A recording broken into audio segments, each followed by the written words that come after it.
Okay, welcome, friends, people who have been, joining us in our webinar series. Welcome back again. For people who are new to BrainFit and to our webinars, thank you for joining us. Tonight, we are talking about math again. It's kind of a follow-up from our webinar from 2 weeks ago when we discussed the math brain. So for this session, we will be talking about a specific program called ZOBIT Math. For children between the ages of K-3, and we're really happy to be working with. And we do have Matt and Holly from the ZOBIT team who's with us in this session, and we're looking forward to hearing from them as well. So just a quick introduction, if everybody is new to the BrainFit webinars, as Ghazali has mentioned, we are supported by a team of panelists from BrainFit from the different countries. If you'd like to know more about them, you can visit our website on this link. And our panelists will be helping to answer any questions that you might place on the Q&A channel. And Woody's helping us with the Thai translation. For those who are just logging in right now, if you need Thai interpretation, please log into that channel. So I'm Cheryl. I'm the founder of BrainFit, and I've started working with the brain ages ago. I'm trained as a physical therapist. I'm an author and I have 2 young girls. So real hand experience in brain nurturing. So BrainFit is an entity that started in Singapore close to 20 years ago. So we're interested in bringing neuroscience findings into a practical kind of setting. So we offer programs through our learning centers and partner schools. In the Asian region, you can see the countries on the slide, where we operate, which is why you will see an international audience today. So here you can see some of our centers in the different countries. So we offer enrichment programs to children as young as 9 months, to adults and even seniors. And in some locations, we run preschools as well. So there you go, our different setups in the different countries. So these are some awards we have won and partners that we have. And like I mentioned before, we are excited to be talking about a program called ZOBIT Math today. And I'm sure you are here for that. So let's get into that. And I will begin by recapping a little bit from our last session. If you were here with us, we talked about the math brain, right? So the math brain is a complicated, network where brain cells from different parts of the brain interconnect, and each individual region has specific roles. So you can see the key areas, and often if you talk about the math brain, these 4 areas will be discussed, right? So first you have the area that processes spatial information. So we talk about math being fundamentally a spatial subject. So you have the visual part of the brain that processes visual symbols, yeah? And so here it's actually your numerals. So most of us associate with math via the numerals where you're doing addition and subtraction, but that's just really one part. Then you have your memory centers where, math facts like your multiplication tables become embedded and you're fluent, right? It comes out easily. So it helps you to solve complex problems. And by the time you get to that complex stage, working memory comes in heavily if you're dealing with a problem questions like that. So as you can see, ZOBIT, as in the form that we're introducing today, is primarily targeted for young learners between K and grade 3, yeah? So really the spatial centers, the symbolic kind of representation of numbers and going into building mental fluency is where I think, and of course, working memory, some of that, not heavy because we're not going into the word problems yet at this stage. Yeah, but these are really the core foundations that, from my point of view, ZOBIT serves to build, in our young learners. So again, recap, we talked about, how numerical competency is built in a young child. So we saw a video where we discussed how young infants, babies are actually born with an innate number sense. And a number sense is really the ability to judge small quantities of items, right? So, whether I have 2 items versus 3 items and being able to identify small differences. So our brains are born to handle math, right? This is the way scientists are looking at the math brain. And of course, as the child grows, finger counting is a process that's a healthy process. And we know that the finger representation areas in the brain are activated when someone solves math problems. Yeah. So it's not something that we stop our children from doing. But of course, if they are past the finger counting stage, it is not necessary to make them use their fingers, right? So if they're already in, at the fluency stage, you don't have to force that, because I believe that was a question that was in the Q&A last week. I'm not sure whether we got to that. But if you have a young child who is using who's using fingers to count, then we wouldn't want to stop them, because it's supporting that processing at the brain level. So as the child grows, then language develops. So then you have your verbal counting, your 1, 2, 3, 4, 5, kind of like supporting the spatial, the fingers. It's all a network. So it's not one moves to the other. These systems all work together collectively. And finally, for numerical competency, right, you want to get to fluency, right, which is when you're automatic. You can recall your math facts fluently, because that ability will then support you when you go on and do harder problems, right? And we talk about advanced math as well, and how the discovery has been that, for a mathematician's brain, right, some of the basic brain networks are still being used. So the suggestion is that advanced mathematical thinking seems to be very much built on basic math networks, which is why I think, early math development is such an important discussion. And because there's so many studies that have said that how children learn and perform in these early years are very predictive of what happens afterwards. They're able to predict their math scores later. And at some point in time, by the time you are in high school, right, your math actually can, your math ability can predict your career success, right? So it's an important kind of trajectory that seems to begin in the early years. And that's where ZOBIT is, as a program, really building those foundations that we'll look at in a little bit, yeah? So coming back and now tying into ZOBIT a little bit before I pass on the stage to our friends from ZOBIT, to give us more insight into the program. So we've got the experts with us, which I'm really happy about. So we talked about a number sense. So to us, it's the numerals that we get quite consumed with, especially if you're a mother or father, or a parent or an educator. Yeah, we've got lots of educators with us this evening as well. We sometimes can get very caught up with the numerals, the symbolic representation, but ultimately a number represents space. Yeah, so whatever you are counting, a bigger number just consumes more space. So that's how we understand math as well. Math is fundamentally a spatial subject. So I'm a big fan of ZOBIT. I haven't, used the program for an extended period of time, but enough, right, with my own children as well. And I really like it. And we've looked at many math apps, because if, those of you who are in the audience, who might be familiar with our own programs, we ourselves have built some math fluency apps, right? We've got an estimation app, that helps build that quantitative, estimation ability. So we've been research. I mean, at least I've been looking at, kind of math products out there for a while, right? To see where are the gaps, how can BrainFit come in to fill the gaps. So you will see that typically, right, if you're learning counting in the early years, right, this would be a very typical kind of presentation where you're just counting and then you link the numbers to the actual numerals.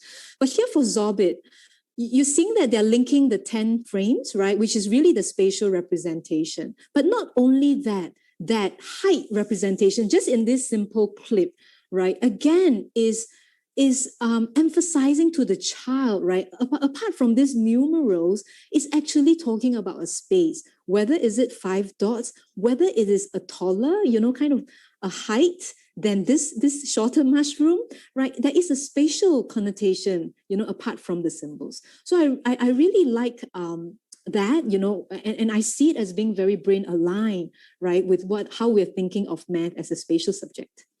And here, the other thing you will see is that in many of the games, right, where where you are kind of like doing your addition and subtraction. And again, this is also an addition game, right? So it's a mental addition for the child. So they've got to add, and so on the screen on the right is ZOBIT, of course, right? But apart from counting and adding 36 and 14, the child has to now place it on the number line.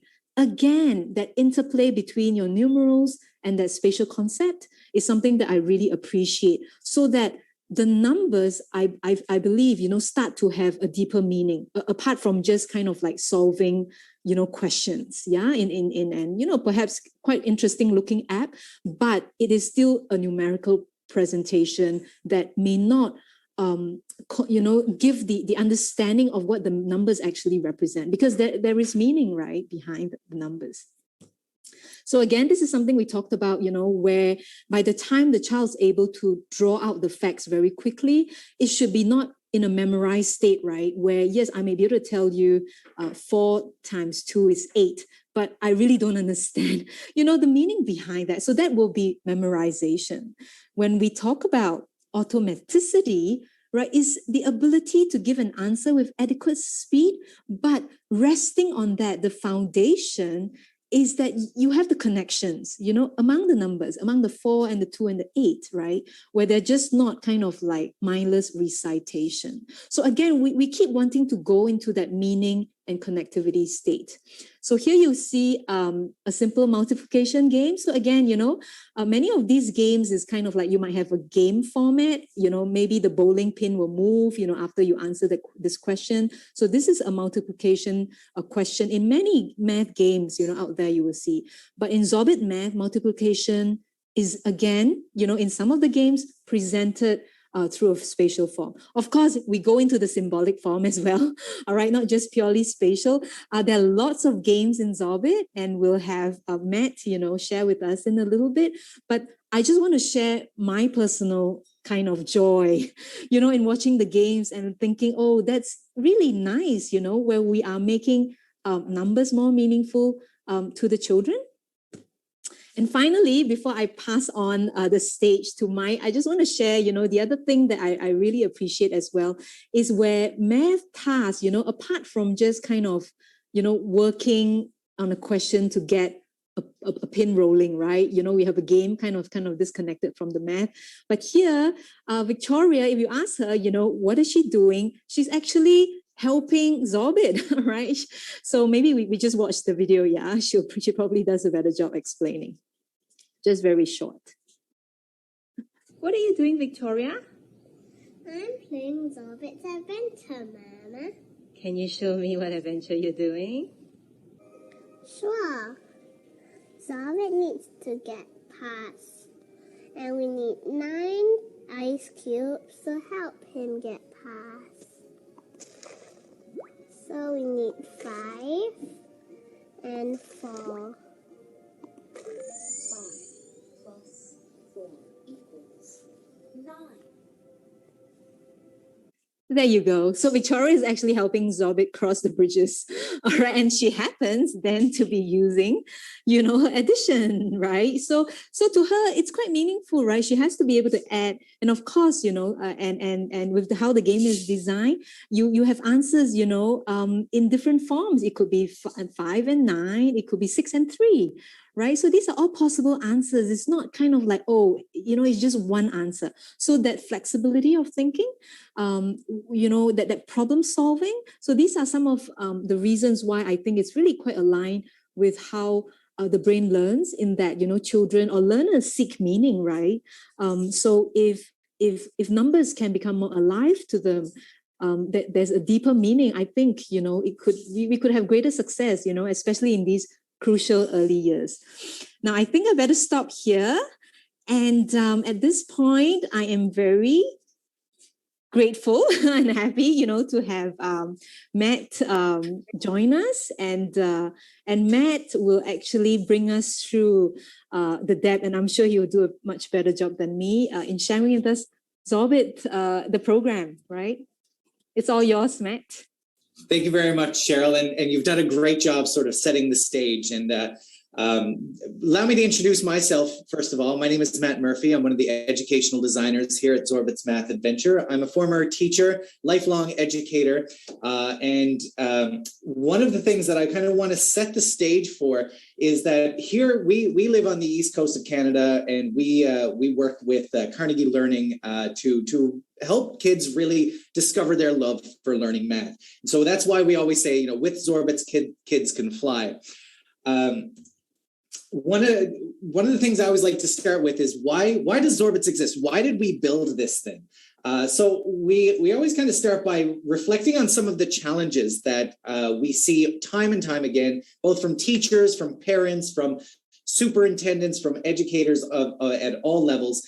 And as I'm hoping is becoming a little bit clearer through Cheryl's setup there, is that math is a lot harder than people give it credit for. A lot of people think in the early ages, like, oh, it's 2 + 2 = 4. I mean, how difficult can that be? But I mean, the psychology, the neurology, all of those things make this much more complicated than it seems at its surface level. So what we see a lot of teachers doing is spending a lot of time trying to find those resources that can really tap into that psychology to fill any gaps that they may have in their classroom, to give students the resources they need to be successful and feel successful. Unfortunately, what we see a lot of teachers coming back with from Teachers Pay Teachers, Google, Pinterest, is yes, there's a lot of really great resources out there, but there's equally as many, perhaps if not more, resources out there that can actually do more harm than good. They do things like that foster a negative mindset to math. They get students thinking like, oh, I'm not really good at filling out these worksheets. I must not be a math person. Right? And that's something we're trying to get rid of. And ultimately, teachers spend 12 hours a week looking for resources. Imagine what your teachers could do with those 12 hours back. How much more impact they could have on your children's lives if they had more time to spend directly with them, fostering that development, as opposed to looking for resources to help foster memorization. Another thing that we often see is that, well, and Cheryl did a really great job of sharing some examples of the difference between, true game-based learning and what's become known as chocolate-covered broccoli. Now, I'll let you think about that visualization for just a minute, and it's probably anyone who doesn't like broccoli, and I have kids of my own, I know the struggle is real. Shoving some chocolate on top of that is only going to make things worse. So there are some tools out there where kids are playing this really awesome game. They really love the chocolate, but then when they get past that chocolate, they realize there's still a big hunkin' chunk of broccoli underneath. And so math is positioned as a barrier to the fun bits of the game. Students are having a really fun time, and then math gets in the way.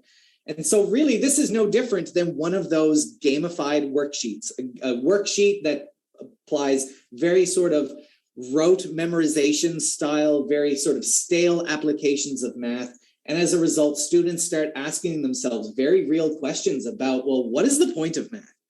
Is it something that's supposed to be fun? Because I was having fun a minute ago, and then math happened, right? Is math supposed to be an obstacle? And that's something we don't want students thinking. Math is something we use to navigate and understand the world around us. So when students start asking these questions, we want them to say, is math the obstacle? No, math is your ally.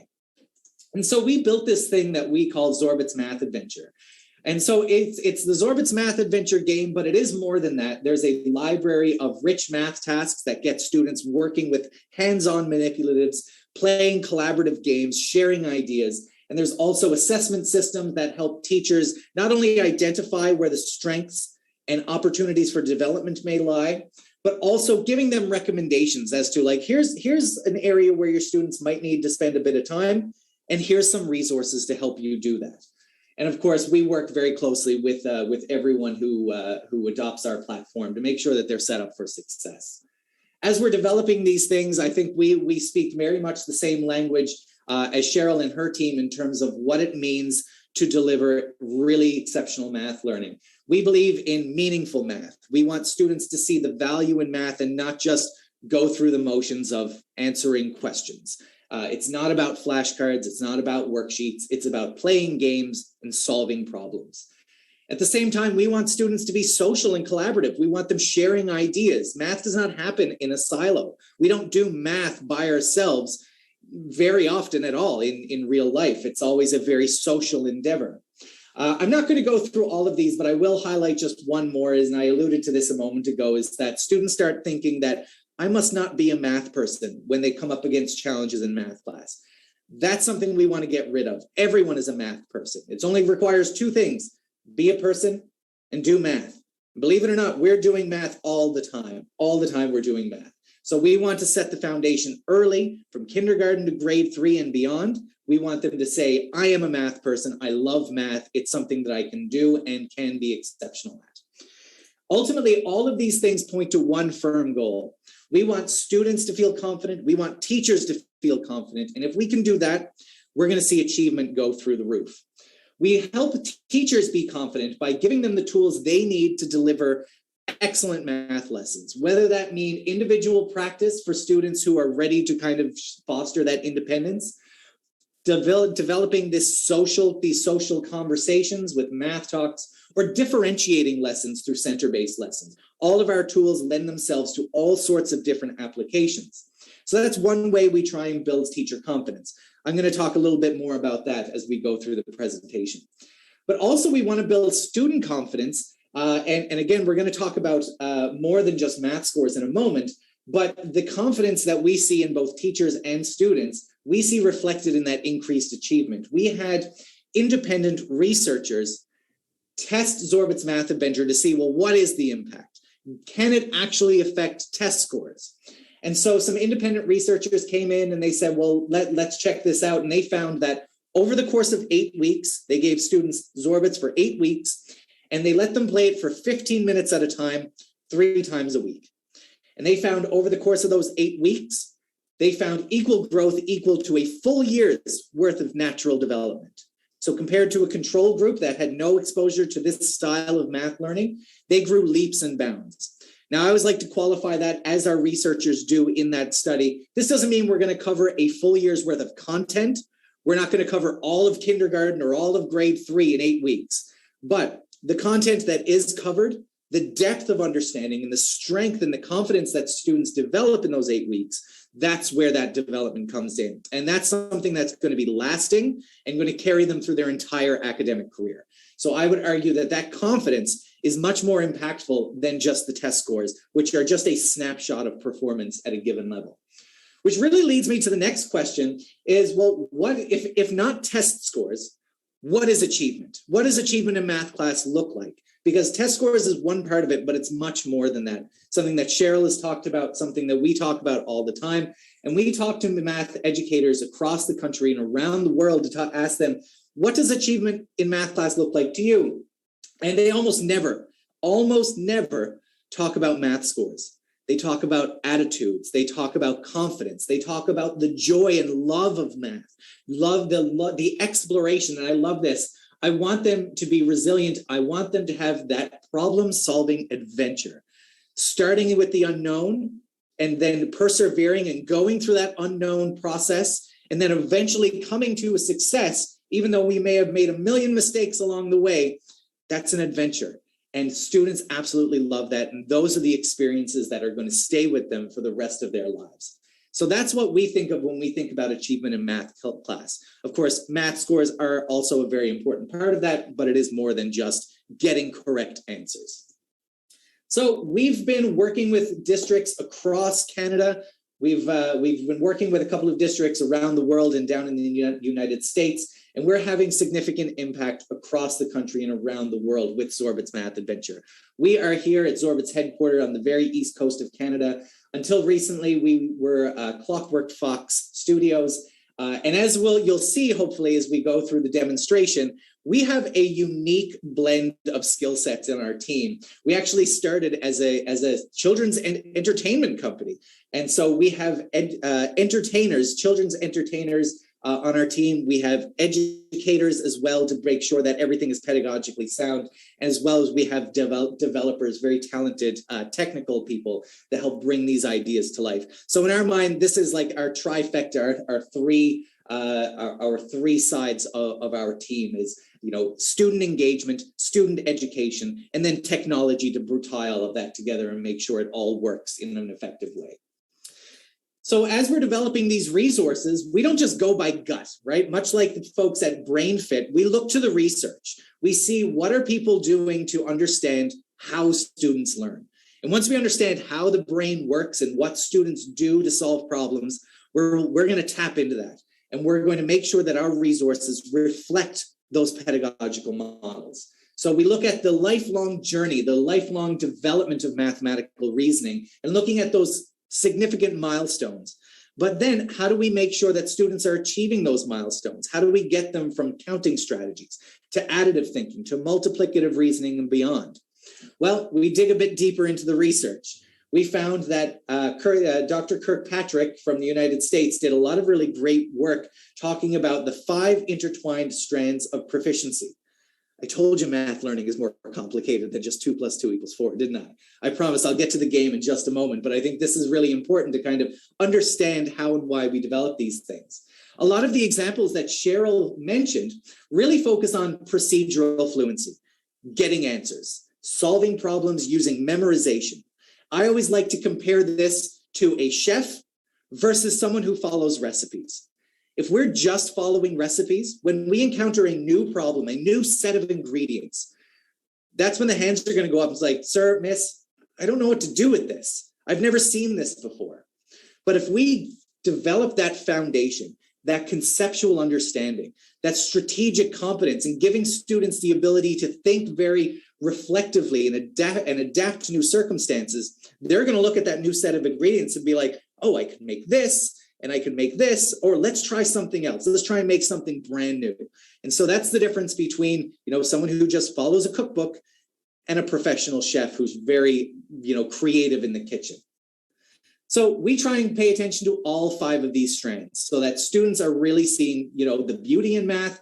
They're seeing they're becoming very adaptive, but also they're able to solve problems effectively. One more thing that we try and make sure is we pay close attention to, particularly in the early years. Students learn more naturally if they're dealing with concrete objects. So we don't just give them numbers, right? Again, as Cheryl mentioned, showing those visual representations are much more impactful than just those little squiggles on the screen. I mean, this number 2 here has no inherent meaning, right, in and of itself. So starting there doesn't make sense. So we want students starting with concrete objects, then we fade that to representations of those objects, and then we fade to numerals. So we'll see, I'll demonstrate that now as we go through. So when we're making ZOBIT's Math Adventure, we don't start with the game and then try and jam math in afterwards. We start with the math and we start to think about, well, how can we build a game around this and how can we drive development, starting with this concept. And so all of the activities inside ZOBIT's Math Adventure, they're not the barrier to the fun bits of the game. Math does not become an obstacle. Math is the fun bits of the game. Students actively construct responses. They use visual models to understand problems, to solve problems, and to construct responses. So I'm going to show you a couple of different examples. We're going to have a look inside the student experience. Now, I mentioned a moment ago that we started as entertainers. We started as Clockwork Fox started as an entertainment company. So we understand the importance of things like having narrative, having a context that's really engaging for students so that they really kind of, when they open up the game, they're like, ooh, this is kind of interesting. I wonder what's going on here. I really love these characters. I love these sort of fantastical environments. So when students are playing ZOBIT's Math Adventure, they're adventuring across the galaxy. They're exploring strange new worlds and meeting new friends and going on these epic quests. But all of that is is secondary to the hallmark of ZOBIT's Math Adventure, and that's using math to help our friends. So inside these games, we have embedded manipulatives that allow students to help Robbie be good, for example, on our medieval-themed planet Medivia. He's looking for his prince. Prince Trevor has been kidnapped by a dragon, so he's got to scout out the land, and his tower is too short. We've got to build that tower up, and so we're giving students the bricks, and they need to combine these bricks. They can slice these and dice these however they want, so students have full agency. They are in full control over how they want to solve these problems and combine these bricks. So we have the numerals, but we also have those visual representations as well. On the bee-themed planet, so in grade 1, we're on New Beeland right now, where Queen Wenbee, who is new to the throne, she's having a hard time organizing her worker bees. So it's up to Zorbit, Zoe, and Serena, and ultimately the kids at home, to help her organize her bees. And so we're going to start by making sure the right number of bees get into the hives. So we're going to start with subitizing. Cheryl talked a minute ago about counting on their fingers. That's a fantastic strategy, and if students are going to gravitate towards that, let's let them.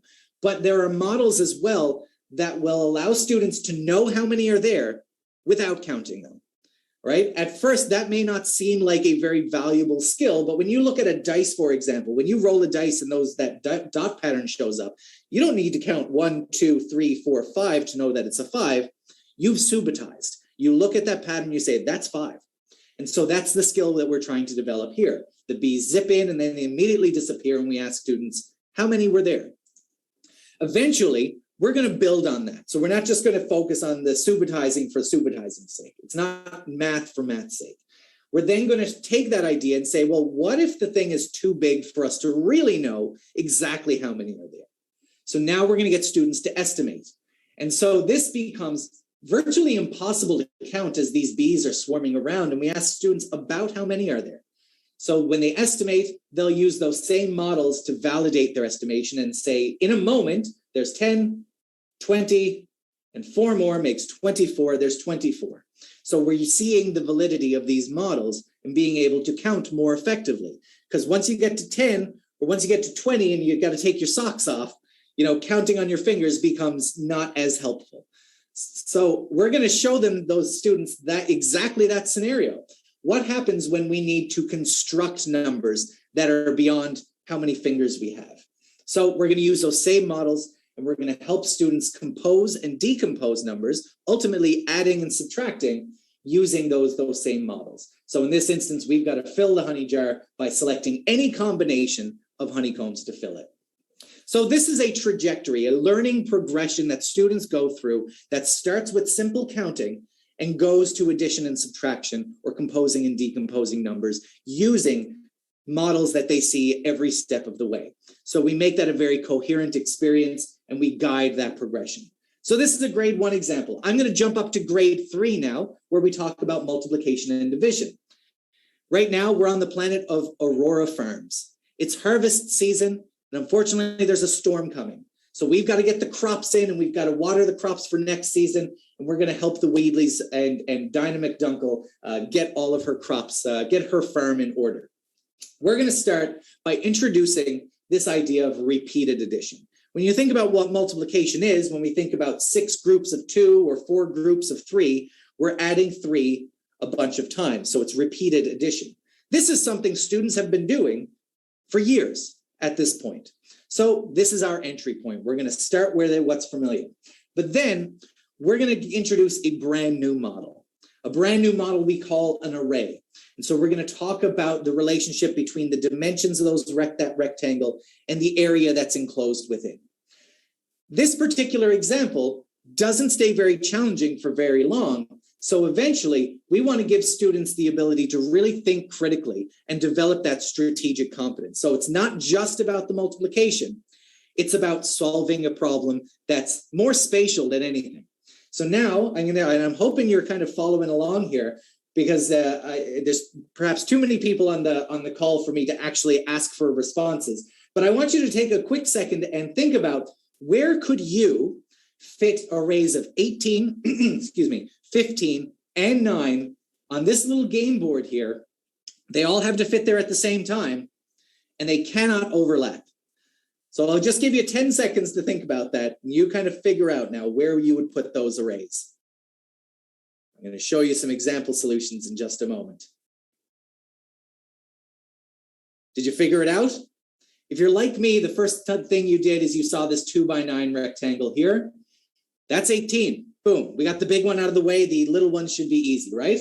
But it becomes quickly obvious that I can't fit everything else in here. So this is something that's a problem students may come up across. So we want students to try again and persevere. We don't just say, sorry, you're wrong. Let's give you something else. We want students to explore. And so students eventually may recognize, or if we're doing this in a social environment, that, hey, these are all multiples of 3. So let's think about it that way. And chances are, some of you came up with this solution, but chances are many more of you came up with your own solution. You may have seen it this way or any number of different ways. And this really opens students' eyes to seeing, like, this isn't about following a recipe. If I don't know what step 1 is, I'm not lost. Step 1 is not always the same. So students can really kind of explore it, opens their mind, gives them that growth mindset that even though I don't know what to do, perhaps right off the bat, I'm not going to check out and say, I don't know, sir, miss, I have questions. They're going to say, well, let's try something. Let's start exploring. And if I make a mistake, well, that's fine. Making mistakes is a big part of learning. And eventually, we do want to get to that procedural fluency. A lot of people say is like, well, kids need to know their times tables. They need to know their math facts. But as Cheryl mentioned, there's a big difference between, using flashcards to get students to memorize versus giving them enough exposure to the models to be able to develop that automaticity. So eventually, we do want to get to the abstraction of numerals and say, well, what is 3 times 4? But again, we're not doing it in a stressful environment. We're doing it in a way that gets students solving puzzles. And they're solving these puzzles and we're giving them enough time to think about it. One thing you'll never find in ZOBIT's Math Adventure, you'll never find a single timer. If you ever are playing a game and there's a timer, turn that off, please. I implore you, I beg you. If you see a timer, turn that off because that's stressful. And that's the enemy of numeracy development and growth mindset. When we see those things, we immediately start to get a fixed mindset. And that's where I'm not a math person starts to creep in. So particularly in these early ages, it's not about speed. It's not even about accuracy. It's about determination and perseverance and being able to explore new ideas. So these are the types of activities and the way that the game builds student development. But even if every student in a class is playing the same activity, not every student is going to be at the same level of proficiency. Every student is different. And so we recognize that. So even when students are all playing the one activity, the game is adapting to give them a personalized experience. The game adapts to meet students where they are so that the game is never too boring, never too easy that it's boring. It's never so difficult that it's frustrating. It's always right in that sweet spot where students are operating on the edge of their ability. So here's an example. We're on the grade 1 planet of Aqua. It's a water park themed planet. So there's water slides, swimming pools, all sorts of fun stuff. But unfortunately, the owner of the park has shut it down because she's very sad. She's lost a cherished family heirloom. And it's up to us to help ZOBIT, Zoe, and Serena not only find that object, but keep the patrons of the park happy and hydrated. We're at a water park. Let's have some fun. So we're going to throw some water balloons. So this is a measurement themed planet. So you can see this model down underneath that shows students how far they need to throw the water balloon. In its first iteration, students see this trajectory line. Much like that first multiplication idea, that example we saw, this doesn't stay very challenging for very long. It simply shows students how to play the game and how to use this model. So the game will automatically recognize, hey, I think this kid understands it. If they don't, it'll stay there as long as it needs to. But the game recognizes, hey, this kid gets it, so let's remove that trajectory line. Let's get students really relying on this model down here. Then we'll give them a couple of additional targets to make the problem a little bit more complex.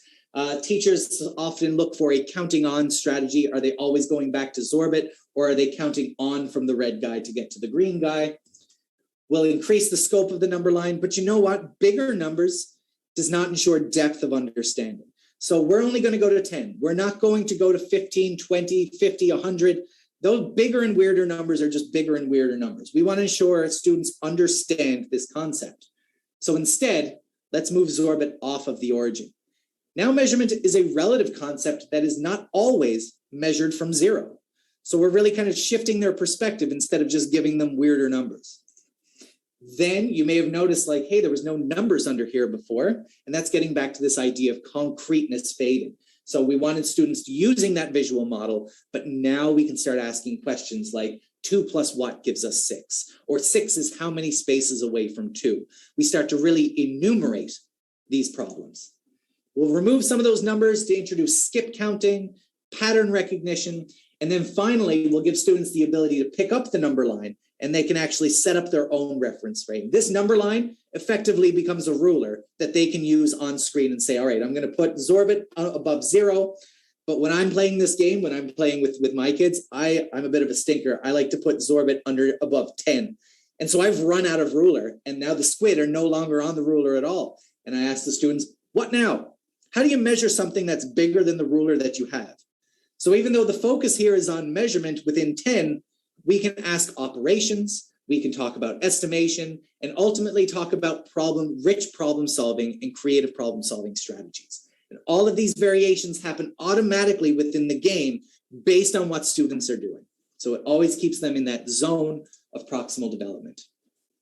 So that's just a little glimpse inside the ZOBIT's Math Adventure game. There is more to it than just the game itself. For teachers, we give them the tools that they need to deliver these resources in really effective and meaningful ways. So for example, and I won't go in too in depth here, we try and streamline lesson planning. So when teachers answer a simple question that we simply ask them, what are you teaching today?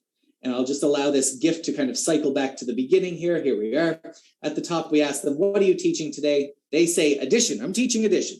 Well, here's all of the resources that we have. Here's some games from the ZOBIT's game. Here's some offline activities that you can bring or even send home. These offline activities, I said at the very beginning, there are no worksheets in here. There are no worksheets. This classroom resources library are lesson plans, they're games, they're math talks that give teachers really interesting ideas to make math learning fun, both in the digital environment, but also when they're sitting at their desks playing with the kid next to them. Or if they're playing at home, these are some things, these are pictures that I took from my own home. And this one in particular, my daughter was playing a game. I introduced this game. It's called the Paradise Horse Race. And basically you roll a dice and you move whatever object you have ahead one. So we've got six objects here. They're all numbered 1, 2, 3, 4, 5, 6. When I roll a 5, I move number 5 forward. When I roll a 3, I roll number 3 forward until one of the horses crosses the finish line. It starts as a number recognition activity. But 3 days later, completely unprompted, my daughter went down into our rec room and she drew out her own little game board. She got her little Shopkin toys, made a dice out of poster putty, which I was absolutely floored with. I thought that was amazing in and of itself, but that's a whole other story. And I found her playing this activity. And I guarantee you, no kid has ever said to their teacher or parent, sir, miss, mom, or dad, this was such an awesome worksheet. Can I erase all of my answers and do it again? That's just something that doesn't happen. But this style of learning, students want to play it over and over and over again. So it really speaks to the engagement. I asked her eventually, I said, what are you learning here? And she said, well, I don't know who's going to win. I have no idea who's going to win. So although it started as a number recognition thing, she eventually got to the point that she was thinking about probability. She was looking at a 6-sided dice and thinking, it's completely random. There's no way for me to know. Now, we can then extend that into, what if I rolled 2 dice? Well, now number 7 has perhaps an unfair advantage. But these are the types of activities that teachers find inside that library. In terms of these math talks, the answer is by far the least interesting part. When we ask students how many dots you see and they say, oh, there's 8. Okay, that's not an interesting question, but what is more interesting is, how did you see that? So think to yourself, how did you count these? How did you count these 8 dots? Maybe you saw this familiar dot pattern here, these 4, and saw 2 and 2 and said, well, 4, 6, 8, that's 8. Maybe you saw this group of 4 and doubled it because it's the same underneath. All of these patterns and visual representations are really interesting for students as well as for teachers to understand how students are seeing it. I'm going to go through the next little bit really quickly in the interest of time because this is kind of more focused on the logistics of classroom implementation. But the ZOBIT's Math Adventure game is a big space. We have a lot of content in there from kindergarten to grade 3. And they're all organized by different planets that correspond to different general concepts. So teachers often ask us, well, how do I get students focused on the right concepts? How do I zero in on specific planets or even specific concepts? Well, inside the teacher dashboard, there's tools that will allow teachers to guide that in-game experience for the whole class, or for individual students, so that when students log in, they see the content that I want them seeing. I can go back in and swap that out later on so that when I'm ready to move on something else, onto another concept, there's new planets available. I can deliver custom in-game missions so that I look like this high-tech game hacker. I'm going to develop my own custom game modules that's designed just for you, kids, and it's going to show up in the game just like any of the other activities. One last thing I want to highlight is that while students are playing the game, our dashboard is monitoring student performance so that teachers have full insights onto two very important questions. One, where are my students? How are they doing? What are their strengths? What are their opportunities for development? That's often the easy question to answer, right? Teachers are very highly trained to identify learning gaps and to identify strengths. But sometimes, particularly in these early ages, as we saw at the very beginning with one of those challenges, what do I do with that information? What can I bring into my classroom to help support development, to help close those gaps? And ultimately, in other words, what are my next steps? So we provide some recommendations that are tied to the assessment insights that we're seeing. So if students are struggling with a specific concept, well, here's a whole pile of resources to help you close that learning gap and help that student experience success. We do that both in terms of at a high level, but also teachers can dig in and see some really rich quantitative data as well and get those recommendations. So there is so much more to show you: the ZOBIT's Math Adventure game, the ZOBIT's platform, the offline activities, the embedded professional development that we have, the assessment insights, the game controls, the assignments. There's so much more to show you. And if you're ever interested in learning more, I would encourage you to follow us on Twitter. That's where we share a lot of our resources, our fun promotions. It's where our teacher community ultimately lives. So please follow us on Twitter. We do a lot of really interesting things there. And if you would like to connect with our team, we are always eager to help. So you can email us at any time at info@zobitsmath.com. But Cheryl, I believe that there are other avenues of communication that people can go through as well if they wanted to get like a full demo. So I'll let you speak to that in just a moment. But I want to ask, are there any questions? I'm not sure who's been monitoring the chat, but whoever that is, if there are any questions coming in that I can answer, I'm happy to do so. Yes, plenty of questions coming in, and we're already answering.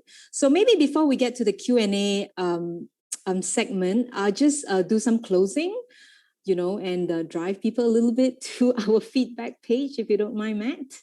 Sure. Take some questions. But thank you so much. That is... I really enjoyed that, and I'm learning a lot as well from you. Yes, so to the audience, right? So we'll have some time, if there are questions, we'll continue to take them. And but we'll really appreciate, if you could give us your feedback, as we always do with every webinar. It's always nice to hear, how we can improve, which parts you liked and which parts, you thought it could be better. And also, obviously, if you're interested in ZOBIT, as a program, either, as an educator or as a parent, please indicate that on the form as well, and we will get back to you in terms of whether it's how it's offered and pricing, etc. Because obviously it depends on the different territories as well. And BrainFit offers other programs, so if you're interested in that, you can get to us through the same form as well. And at this point, I just also want to talk about our next webinar. We will be shifting gear. So we've been talking about math for the last month now, right? For the last 2 sessions, over 1 month.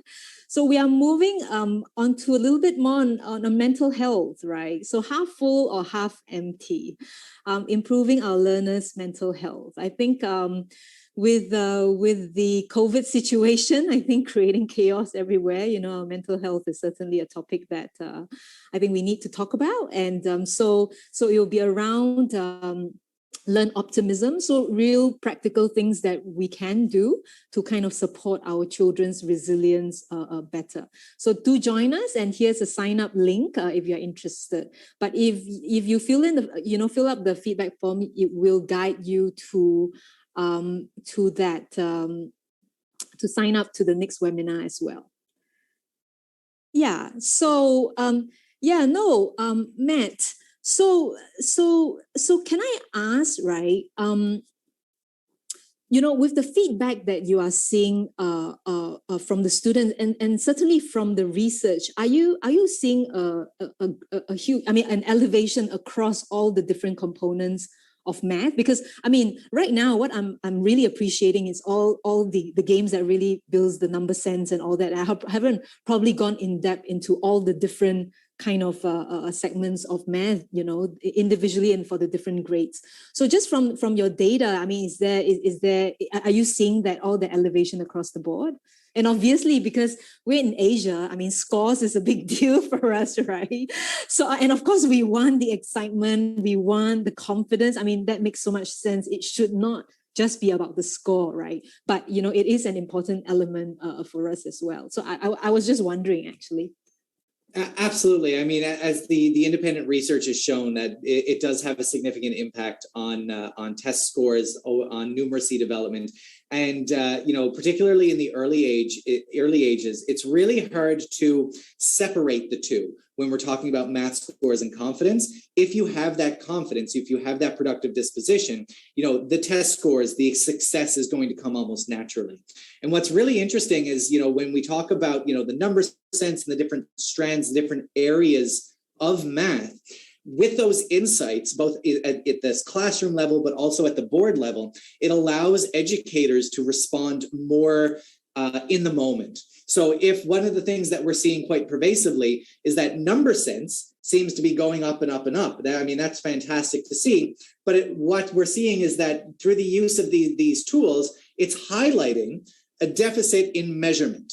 So although they're doing really well with number sense and operations, students are not doing as well comparatively in measurement. So teachers don't need to wait for test scores to come in from last year's standardized tests. They can see that in October. They can see that in September. Hey, this is an area of concern. So I can get in there and I can start responding to that. So as a result, we see those success scores going up.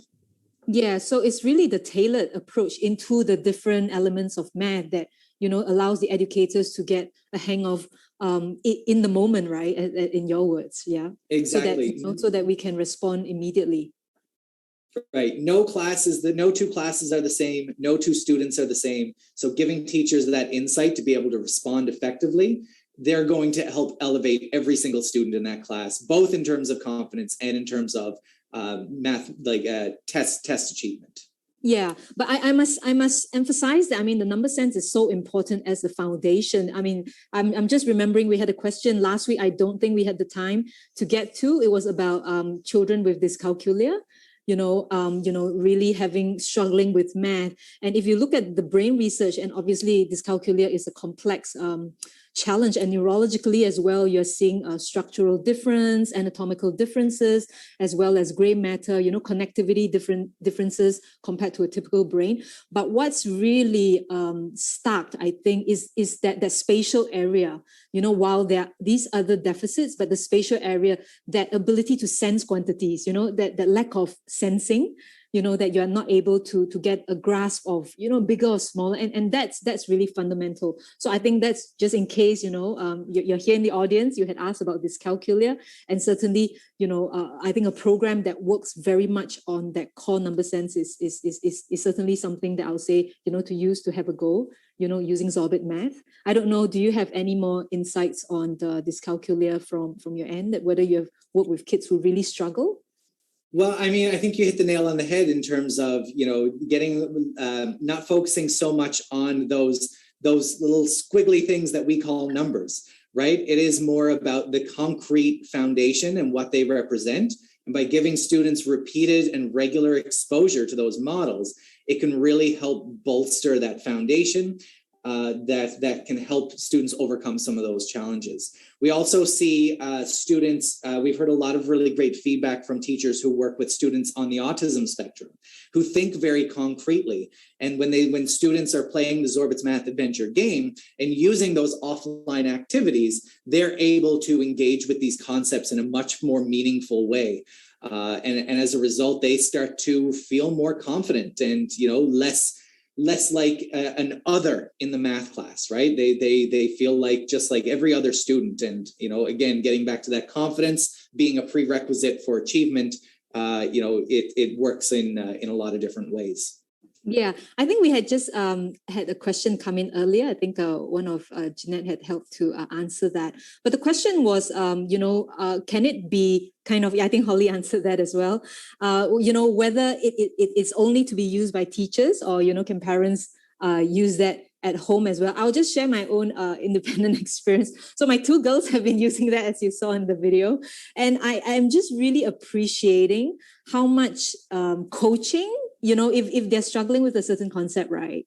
I mean, it scaffolds them, to be able to get the concept. But I think what's beautiful about ZOBIT is also all these back-end data, that allows an educator to have the information should intervention be required. Like in your example before, like if number sense was really solid, but we are seeing a lag, in measurements. So what are some offline activities we can now do, right? So the answer to that will probably be both, I guess, because at the game level, the game is providing the coaching in that sense. And because it's scaffolded from such an elementary level, right? So the kids are getting the concept, as they build up, is that a right response?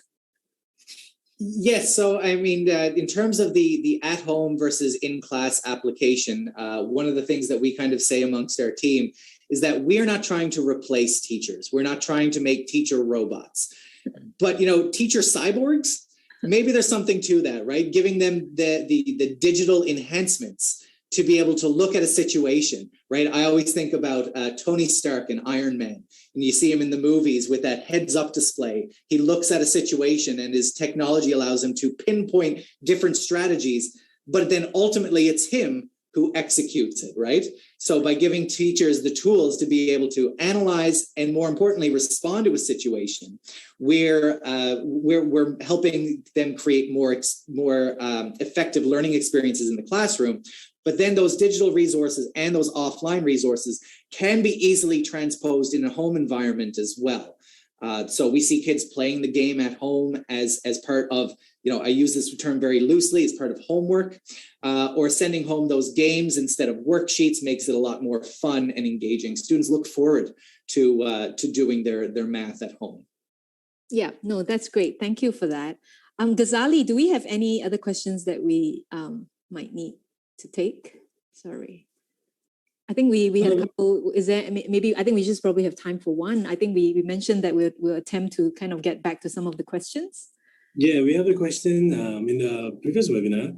I think it links with the spatial, and especially the one that Matt, you shared about the dots and how you actually count out the dots. Knowing that it's just 8 is not interesting. It's how you find out that it's 8. So the question was asking, along with visual spatial training, like beyond 3 years, if I'm training maths, how does that help me? Like, why not just do, pure maths of 1 + 1 and addition, subtraction? Why do I have to go through this abstract ways of learning things? Okay. Sure.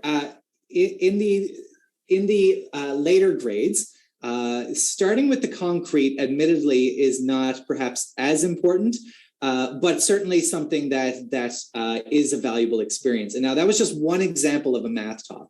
There are all kinds of different types of math talks that are more open. So there's one, for example, where we have a bunch of geometric shapes, and we ask students which one is unique. Right. And so there's arguments to be made for each one. And then we ask them, well, which one would require, if we wanted to give it as a birthday present, which one requires the most wrapping paper? And so even though it is a very sort of open-ended question, it offers students agency to be able to share their ideas. It's a valuable conversation starter to get students engaged in mathematical discourse and sharing perspectives. But another one that's often, math talks kind of started as number talks, where we would put up a very abstract question, something like 19 plus 52 equals what? And we would ask students to do that mentally and not only just find out the answer, but then come up and explain, how did you do that? And a lot of students would say, well, 19 is almost 20, so I'll take 1 away from the 52 and they'll kind of share those different strategies. So these same approaches still apply in the abstract space as well, right? So it's, I hope I'm answering the question there. It doesn't always need to be those concrete things. Eventually we get away from concrete, but that's the starting point, particularly in kindergarten to grade 3. Yeah, and I think just to extend to that, so Matt's talking about the advanced level, but at the elementary level, I mean, I think that the first part of the question was whether visual perception, spatial perception, of the actual visualization, it's not developed anymore beyond 3 years old. No, that's not true, because we have kids that's coming in, and we're sharpening their visual perception and helping them with math through that channel. And we know kids who come in, some of them struggle. So one weakness, we call it, might be that they're not able to visualize really easily or accurately. So we then improve that very, very foundational capability. But it's important, right? Because then it affects the higher level, more advanced thinking about math that uses this foundational ability. But certainly no age kind of barrier, in the sense that, we are still working with visual perception for the older kids, and it's still working as well. So so that would be my response. And I think we are past time, a little bit past time already. Yeah, just now it's around 9:32. So Yeah. thanks, Cheryl. Thanks, Matt. Thanks for the question. Okay, we have come to the end of the webinar. We are still going to put the feedback form on the screen. It's just still on the screen. Fill in the feedback form and access it. You also have the link for the next webinar on the chat right there. And you can also continue to fill in the form when the webinar has ended. Okay, so do we still have any questions being answered on? Yeah, we'll probably keep it on for a little while. So Matt, you see, one of Matt and Holly, if you don't know, but one of the feedback we have received is that it would be really nice to end on time, because sometimes I go over a bit. So we make a big attempt to kind of end on time. So we're all good. But no, we'll keep this on for a while, I think, but really appreciate Matt and Holly for supporting us today. I think we've all benefited, the BrainFit team as well. So really appreciate your time, Matt and Holly. It's been my pleasure. Thank you for inviting me. No, thank you so much. And so if you want to know more about ZOBIT, just fill in the form, or any other questions. Give us feedback as well, on what you think. And otherwise, thank you. So we will be closing this in a minute, right, Ga? Yep, I think we'll be closing this in a minute. If you are filling in the feedback form, do write down, I think, state the country you're in, so at least we can advise from which company will be in the country itself. Okay, that's pretty much it. So, gonna end the webinar.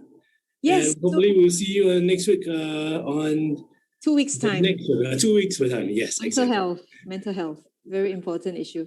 Okay, thank you. See you guys. Everybody, thank you. Bye. Thank you, panelists. Bye-bye.